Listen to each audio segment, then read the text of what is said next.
kasama po siyempre sa pamumuno ni Congressman Elizalde and former Congressman Jill Bongalon and now Congressman Alfredo Garbin. Wala ko pong tabang ang pagtawag 15,000. Siyempre, together with DSWD po, padagos-dagos sa pagtawag 15,000 sa mga lucky beneficiaries para pangdagdag sa indang pondo. And yun nga, sabi ko kanina, just use it on a right way para mailing kang gobyerno ang benepisyo na tatao kaini sa Lambang Saro at ay pagsayangon as in gamiton ninda kitama po ang makuha nindang pondo sa programang ini.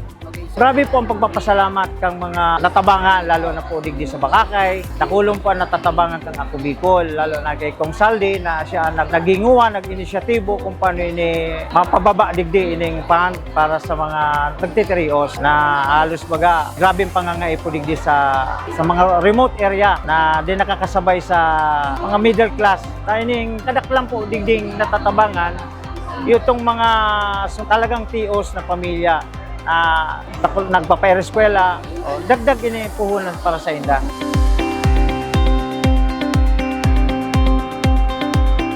Sa Ako Bicol Party List po, nakulaon ming pasalamat kaini ang tinausa mong tabang, buda so nagkairinot pa pong tabang. Sarugan sa maski po nga ni bako kung aki ang pigtarabangan, so sa idok assistance, so mga pigtarausa mo, so mga bagas-baga po, basta ali po ito sa Ako Bicol. Kaya kung ano, dakulaon ming kaginhawahan na naaabutan kami kay ito Kimaray. Dakulaon ming pasalamat sa Ako Bicol na nagkaigwa kami kaini.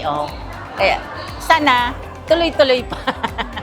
Pasalamat po ako, saro po ako sa SLP po, sa DSWD po, sa Ako Bicol po. Salamat sa beneficiaryong tinaunin doon sa moyang pangdagdag punan po. Salamat.